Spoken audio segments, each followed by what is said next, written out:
नमस्कार, hornbill TV देख रहे हैं आप। मैं हूं आपके साथ विशाल गर्ग। खबरों की शुरुआत करेंगे। देहरादून में टपकेश्वर महादेव सेवा दल ने भव्य शोभा यात्रा का आयोजन किया। सीएम धामी और महामंडलेश्वर स्वामी विद्यागिरी महाराज ने शोभा यात्रा का शुभारंभ किया। इस बार शोभा यात्रा में चारों धामों की झांकियों के साथ ही टपकेश्वर महादेव के 3 स्वरूप भी दिखाई दिए। तो वहीं भव्य राम मंदिर की झांकी भी दिखाई दी। स्कूलों की छुट्टी और जाम की समस्या को देखते हुए शोभा यात्रा दोपहर 3 बजे तक शहर के आंतरिक हिस्सों में रहेगी।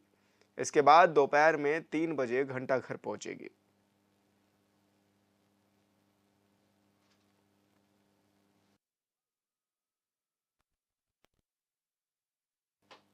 उत्तराखंड सरकार ने गैरसैंण में होने वाले मानसून सत्र की तैयारियां शुरू कर दी हैं। विधानसभा अध्यक्ष ऋतु खंडूरी भूषण ने सत्र को लेकर देहरादून विधानसभा में अधिकारियों के साथ बैठक ली।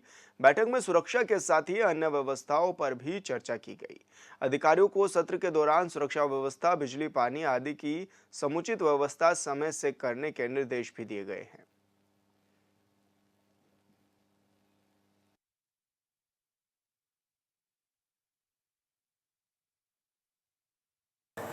आपको सबको पता ही है कि 21 तारीख से भराड़ीसैंण गैरसैंण में सत्र आहूत हुआ है और आज सुरक्षा बैठक ली गई ताकि सुविधाएं जो हमें वहाँ देनी है, जो लोग वहाँ पहुँचेंगे उस पर बात हो सके, सुरक्षा पर बात हो सके, पानी बिजली की व्यवस्था वहाँ सुचारू रहे, इस तरह की बात हो सके, सुरक्षा वहाँ सभी के लिए रहे। तो आज सभी अफसरान सीएस और डीजीपी के साथ सारे अफसरान पहुँचे थे और सभी को निर्देशित कर दिया गया है कि जो भी वहाँ पर करना है, कार्य करना है, ताकि हमारा सत्र सुचारू रूप से चले, इसके लिए सब अपनी जिम्मेवारी को वहाँ पर निभाएं। और मुझे पूरा विश्वास है कि हमारा सत्र बहुत ही सुचारू। मानसून सत्र से पहले विधानसभा अध्यक्ष ऋतु खंडूरी ने व्यवस्थाओं का जायजा लिया है। विधानसभा अध्यक्ष ने कानून व्यवस्था से लेकर सभी सुविधाओं पर अधिकारियों के साथ चर्चा की है। तो वहीं अभी तक 500 प्रश्न भी विधायकों की ओर से विधानसभा सचिवालय को मिले हैं। इसी को लेकर हॉर्नबिल टीवी ने विधानसभा अध्यक्ष ऋतु खंडूरी से खास बातचीत की है।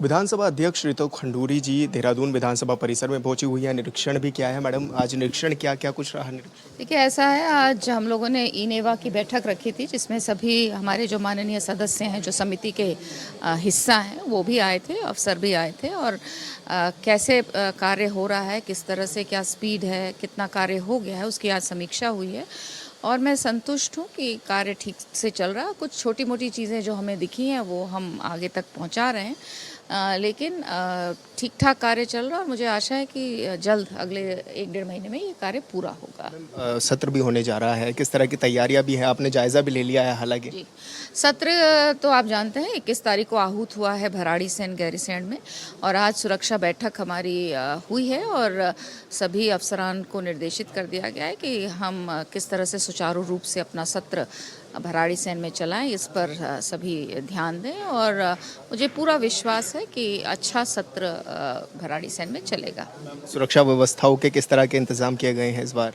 पूरे व्यवस्था जो हमारा हर बार जो बैठकों में हम बताते हैं, डीजीपी साहब वहाँ पहुँचे थे, साथ ही साथ और भी पुलिस अफसर पहुँचे हुए थे। तो डीएम चमोली हैं, एसएसपी चमोली हैं, सभी को कह दिया गया है कि वहाँ सुरक्षा का ध्यान रखें और किसी को भी वहाँ समस्या ना हो। विधायकों ने कितने प्रश्न अभी तक पहुंचे हैं आपके पास? अभी मेरे पास 500 प्रश्न पहुँच चुके हैं। जी, thank you ma'am, Hornbill TV से बातचीत करने के लिए। तो विधानसभा अध्यक्ष ऋतु खंडूरी जी हमारे साथ मौजूद थी, हमसे बातचीत कर रही थी। हालांकि विपक्ष भी समय समय पर यह सवाल उठा रहा है कि 3 दिन का विधानसभा का सत्र बेहद कम अवधि है, इस अवधि को बढ़ाया जाना चाहिए था। हालांकि उसके बावजूद भी लगातार ये देखा जा रहा था कि अब सरकार ये कह रही है कि जनता का पैसा है और जनता के पैसे को इतना खर्च नहीं किया जा सकता। तो विधानसभा अध्यक्ष ऋतु खंडूरी पहुंची हुई हैं देहरादून में। देहरादून विधानसभा परिसर है ये, जहाँ पर लगातार काम चल रहे हैं, सौंदर्यीकरण लगातार जारी है ताकि आने वाले समय में विधानसभा का सत्र हो सके। उसके लिए तैयारियां भी ली हैं, चाक-चौबंद व्यवस्थाएं भी की जा रही हैं।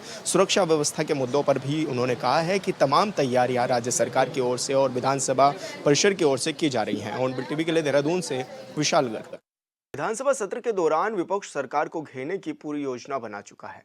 ऐसे में विपक्ष के नेता बार बार सवाल उठा रहे हैं कि सदन चलने की अवधि बेहद कम रखी गई है। साथ ही लक्सर विधायक मोहम्मद शाहजाद का कहना है कि वे अपने क्षेत्र के कई मुद्दे सदन में उठाने जा रहे हैं।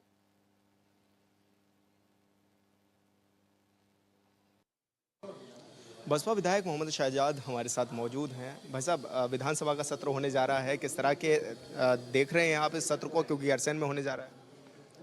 ये सत्र बहुत छोटा है। मैं समझता हूँ 2 दिन भी पूरा नहीं चल पाएगा। गैरसैंण जाना और 2 दिन सत्र करना समझ से परे की बात है।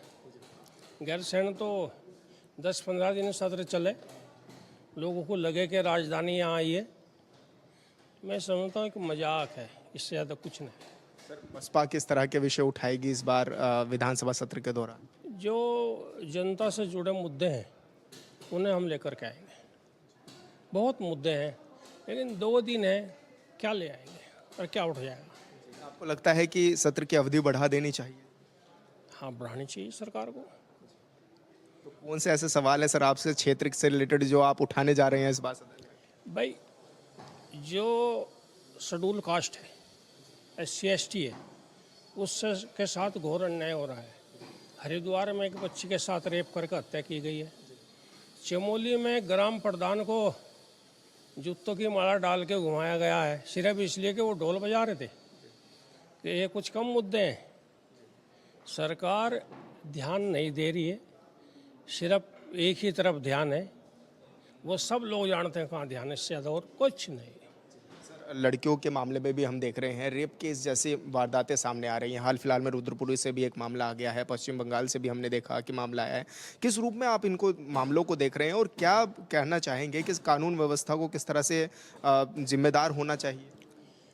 कानून व्यवस्था और टोटल व्यवस्था भ्रष्टाचार की भेंट चढ़ रही है। जिन लोगों पे कानून संभालने की जिम्मेदारी है वो सिर्फ नोट छापने की मशीन बनकर रह गए, इससे ज़्यादा और कुछ नहीं है।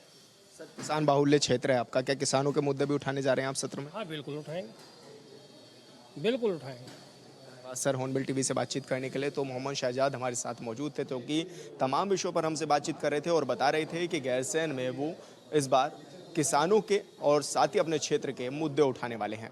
हॉर्नबिल टीवी के लिए देहरादून से विशाल गर्ग। उत्तराखंड में मानसून सत्र होने जा रहा है, जिसके लिए तैयारियां तेज हो गई हैं। ऐसे में राज्य के पूर्व सीएम हरीश रावत सरकार को घेरने की पूरी योजना बना चुके हैं। क्या उनके मुद्दे रहेंगे, इसको लेकर हॉर्नबिल टीवी ने उनसे खास बातचीत की है।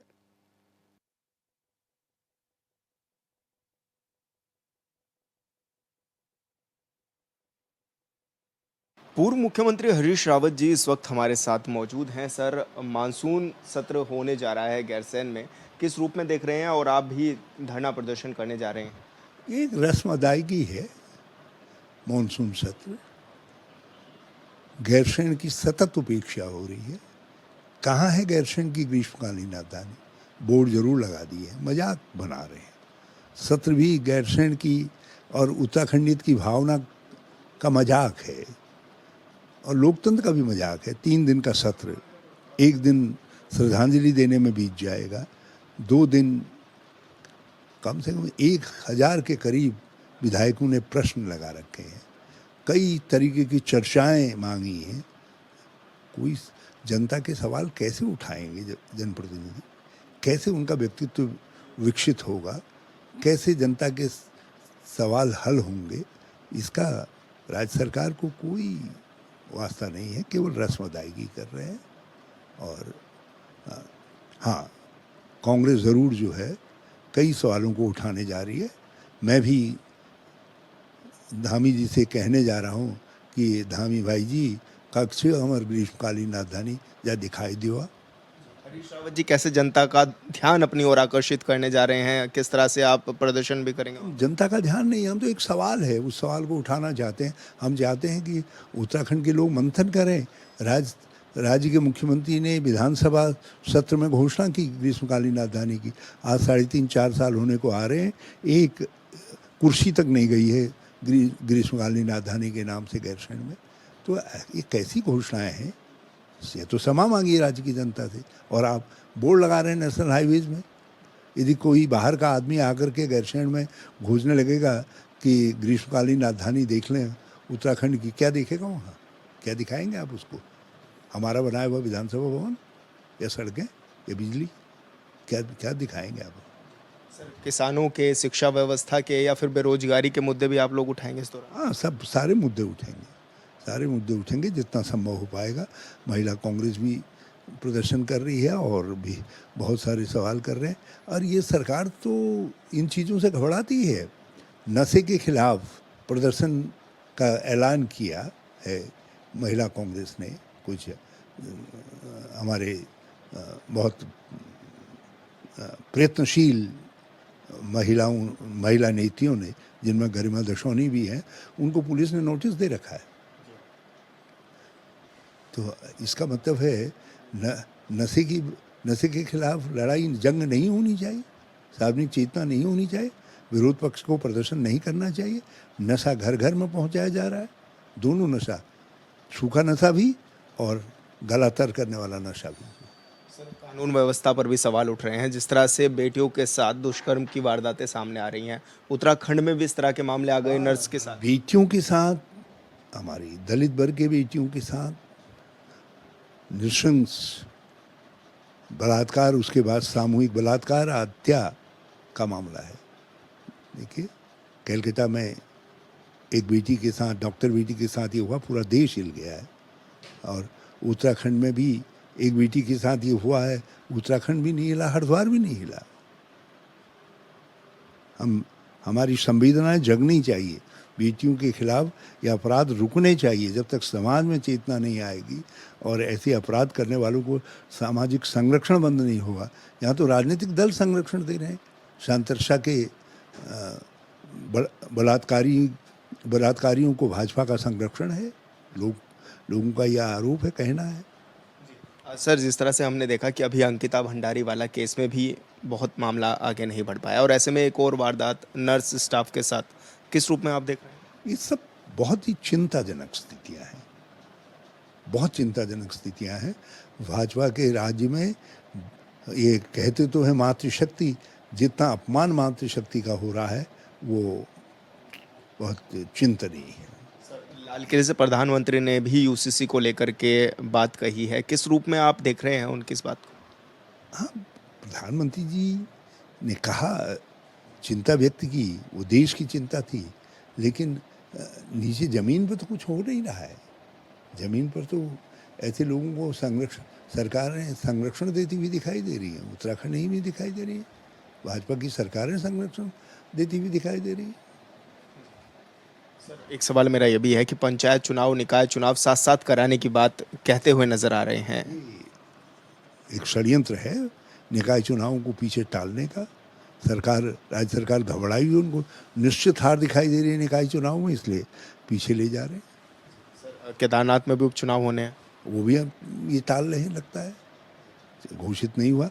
कश्मीर में भी आपदा आई, कश्मीर में राज्य में चुनाव हो रहे हैं, हमारे वहाँ केदारनाथ में आपदा के नाम पर चुनाव को पीछे टाला जा रहा है। सर, एक अंतिम सवाल मेरा ये है कि उत्तराखंड में जिस तरह से लगातार आपदाएं भी देखी जा रही हैं, केदारनाथ में भी जिस तरह से आपदा आई और रेस्क्यू कार्य भी लगातार जारी है, पैदल मार्ग अभी तक नहीं बन पाया है, किस रूप में आप इसको देख रहे हैं, क्या कहें? बहुत ही शिथिल है, रस्म अदायगी हो रही है। ये चार धाम यात्रा के प्रति गंभीर ही नहीं है। इन्होंने चार धाम यात्रा का स्वरूप बिगाड़ दिया है। लोग परेशान है, यात्रा चल कहाँ रही है, यात्री हैं कहाँ? एक रेला लगा रहता था, लेकिन सारी चीज़ें इन्होंने हतोत्साहित किया है यात्रियों को चार धाम आने के लिए, और सरकारी तौर पे किया है, जो बहुत ही आलोच्य विषय है। सर, उत्तराखंड में कांग्रेस को किस तरह से मजबूत करने जा रहे हैं आप लोग? संघर्ष ही मजबूत कर सकता है। हम विपक्ष हैं, विपक्ष धर्म है संघर्ष करना, हम संघर्ष कर रहे हैं और संघर्ष चल रहा है। धन्यवाद सर। हॉर्नबिल टीवी से बातचीत करने के लिए हरीश रावत जी को आप सुन रहे थे, जो कि राज्य के और देश के तमाम विषयों पर हमसे बातचीत कर रहे थे। हॉर्नबिल टीवी के लिए देहरादून से विशाल। कोलकाता में डॉक्टर के साथ हुए दुष्कर्म और हत्या के विरोध में गदरपुर के डॉक्टरों ने आज कार्य बहिष्कार की घोषणा की है। डॉक्टरों के साथ साथ सभी संगठनों ने मिलकर गदरपुर के सरकारी अस्पताल से थाना परिसर तक कैंडल मार्च निकाला। इस मौके पर डॉक्टर राजीव चौहान ने कहा है कि कोलकाता की महिला डॉक्टर के साथ हुए जघन्य अपराध को देखते हुए हम भी सुरक्षा की मांग करते हैं।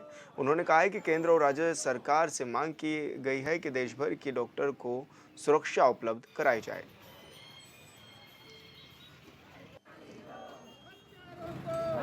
हम अपने स्टेट से भी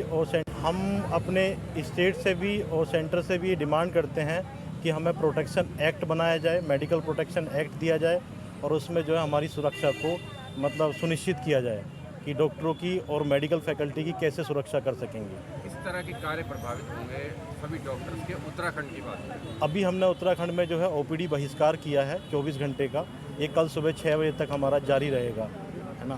तो किन संगठनों का आह्वान था और कौन कौन लोग आपकी इस हड़ताल में शामिल हुए हैं? गदरपुर की बात है। अभी हमारा जो है चिकित्सक संघ जो है और डिप्लोमा फार्मासिस्ट एसोसिएशन जो है और lab technician association, nursing association, ये सारी एसोसिएशन कल हमारे साथ आई हैं। कोलकाता की जो घटना है वो बहुत ही अपराधजनक है और बहुत ही शर्मनाक है।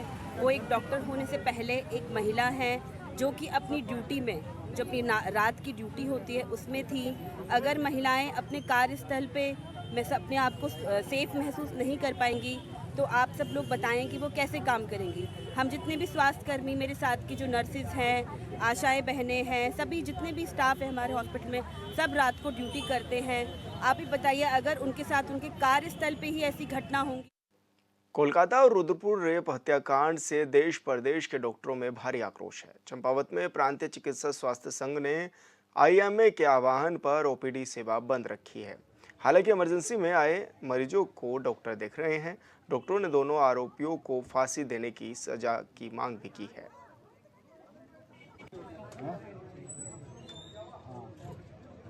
हमने आज सुबह 6 बजे से कल सुबह 6 बजे तक के लिए कार्य ओपीडी का बहिष्कार किया है। उसके अलावा इमरजेंसी ड्यूटी, वीआईपी ड्यूटी और पोस्टमार्टम ड्यूटी सुचारू रूप से संचालित रहेंगी। और हमारे डॉक्टरों में, हमारी सिस्टरों में और सब सारे स्टाफ में, मेडिकल स्टाफ में इस चीज़ का बहुत दुख है और हम लोग असंतोष हैं इस चीज़ के लिए। हमने कल भी हमने माननीय मुख्यमंत्री जी को ज्ञापन भी दिया था और एक अपने कैंडल मार्च के द्वारा अपना दुख उनके सामने प्रकट किया था कि हमारी सुरक्षा के लिए अलग अलग मांगे जो हमने मांगी हैं, जो हमारा एक्ट है, जो प्रॉपर तरीके से हमारे साथ बदतमीजी करने वालों का एक्ट है, वो उनके पर पूरे तरीके से लगाया जाए। तभी इन चीज़ों पे, यदि एक्ट वो पूरी तरीके से लगेगा तो इन चीज़ों पे लगाम लगेगी। आज हम क्या कहते हैं 78 इंडिपेंडेंस डे मना रहे हैं, ठीक है, पर अभी भी लड़कियां सुरक्षित नहीं हैं। कहाँ है हमारी इंडिपेंडेंस आज के दिन पे? वो जो कोलकाता में हादसा हुआ है उसके बाद तो हर एक फीमेल डॉक्टर जितनी भी यहाँ पर हैं सब डर रही हैं कि वो मतलब अब नाइट ड्यूटी कर भी सकती हैं कि नहीं कर सकती हैं। उन्हें हर वक्त ये डर लगा रहेगा कि कहीं उनके साथ कुछ ऐसा हादसा ना हो जाए। सरकार से यही एक मांग है कि उसको जस्टिस दिया जाए जितनी जल्दी पॉसिबल हो सके, ताकि हम भी सुरक्षित महसूस करें। हर एक फीमेल जो रात को निकलती है वो भी सुरक्षित महसूस करे। इतनी सारी वर्किंग फीमेल्स हैं, अगर वो रात को मतलब ड्यूटी करने से मना कर दें, सारी डॉक्टर्स मना कर दें, तो फिर कहाँ मतलब कैसे मेडिकल फैसिलिटी चलेगी? वेस्ट बंगाल में जो ये घटना हुई है बहुत ही शर्मनाक घटना है कि एक ऑन ड्यूटी डॉक्टर जो 36 आवर्स ड्यूटी कर रहा है, जो एक पहले यूजी करके पढ़ के जाएंगे, 5 साल वो पढ़ाई करी है, फिर इतनी मेहनत करके पीजी निकालते हैं, फिर पीजी की तैयारी करके पीजी की जॉब कर रहे हैं, लोगों को इलाज दे रहे हैं, एक अपने ही ड्यूटी रूम में उनके साथ ऐसा ही दर्दनाक। कोलकाता की बेटी के लिए न्याय की मांग को लेकर जहां पूरे देश भर में डॉक्टर विरोध प्रदर्शन कर रहे हैं, तो वहीं डोईवाला सामुदायिक स्वास्थ्य केंद्र में भी डॉक्टरों ने हाथों में काली पट्टी बांधकर ओपीडी को बंद करके इसका विरोध जताया है। तो वहीं जोलीग्रांट के हिमालयन अस्पताल के डॉक्टर और छात्र छात्राओं ने भी हाथों में पोस्टर बैनर लेकर वी वांट जस्टिस के नारे लगाए हैं। हत्या की गई है, तो उसी के विरोध में हमारे जो आईएमए के आह्वान पर जो देहरादून के हमारे जितने भी चिकित्सक हैं, देहरादून के इवन पूरे उत्तराखंड के हमारे जितने भी पीएमएचएस के जो डॉक्टर हैं या इवन हमारे जो पैरामेडिक्स हैं, तो सभी लोगों ने इसी उसमें आज 24 घंटे का कार्य बहिष्कार किया।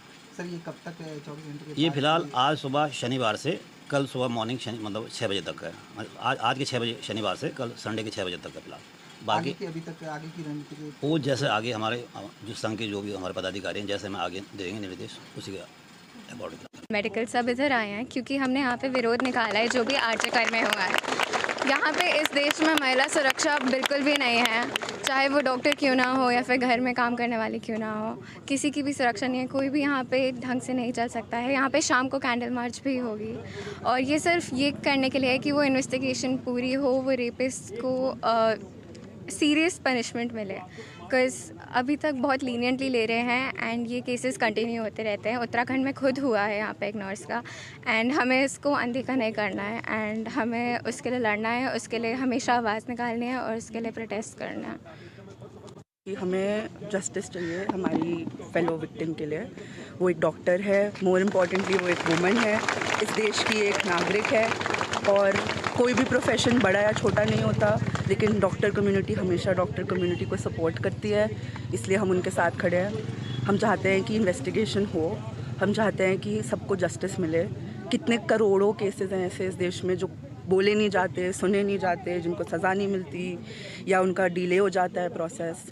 हम सब उससे बहुत परेशान हैं। हम चाहते हैं कि हमारी वजह से एटलीस्ट एक बेटी को जस्टिस मिले, उससे आगे। किसी भी वर्क प्लेस पे हर लड़की असुरक्षित है, तो हमें ये इंश्योर करना है कि चाहे वो टीचर हो, चाहे वो कहीं भी काम करती हो, चाहे आपकी काम वाली क्यों ना हो, कोई आपकी हाउस हेल्प हो या फिर डॉक्टर, नर्स, क्लर्क, कोई भी हो सकता है, तो असुरक्षित हर कोई फील करता है। तो इसके लिए कड़े कदम उठाने चाहिए। ये प्रोटेस्ट करना तो सिर्फ एक it is just a symptom.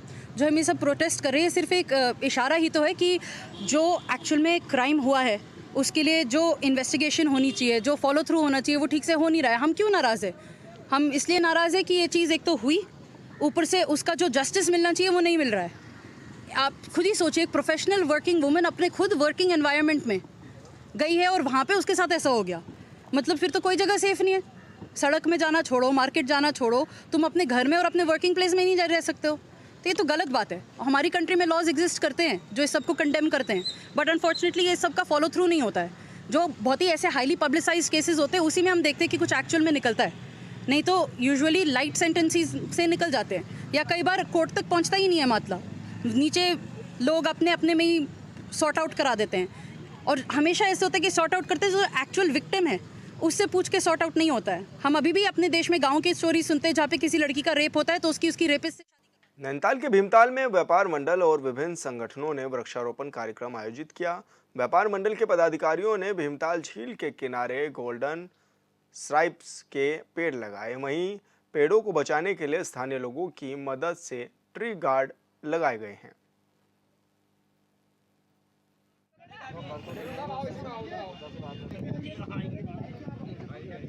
पेड़ लगाते थे और जैसा कि हमने इस बार सोचा कि हम कुछ ऐसे पेड़ लगाएं जिनको हम संरक्षित कर सकें और जो हमारे आगे भविष्य में हम लोगों को छाया दें, ऑक्सीजन दें, क्योंकि अभी आपने इससे पूर्व में देखा गया कि कोरोना काल के समय कितनी ऑक्सीजन की कमी हो गई थी। उस समय सब लोग ऑक्सीजन के लिए ट्राई कर रहे थे, तो हम लोगों ने ये पेड़ लगाने का जो हमारा अभियान है ये हमने स्टार्ट किया है। बहुत सारे यहाँ के हमारे समाज सेवी और बहुत विभिन्न साथी लोगों ने सबका सहयोग रहा। प्रांतीय उद्योग व्यापार मंडल के हमारे बहुत सारे पदाधिकारी सब यहाँ पर उपस्थित हैं। सब लोगों ने मिलकर हमारे अभियान चलाया है। भीमताल के हमारे प्रांतीय उद्योग व्यापार मंडल के अध्यक्ष सौरभ रौतेला जी हैं, यहाँ पर नितेश जी हैं, नितिन राणा जी हैं, पूर्व अध्यक्ष राजेश नेगी जी हैं।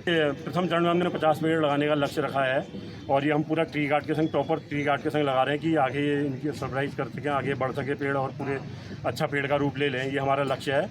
इसके उपरांत हम फिर आगे भी ये मुहिम चलाते हैं। और फिलहाल इस बुलेटिन में इतना ही। आप देखते रहिए हॉर्नबिल टीवी। नमस्कार।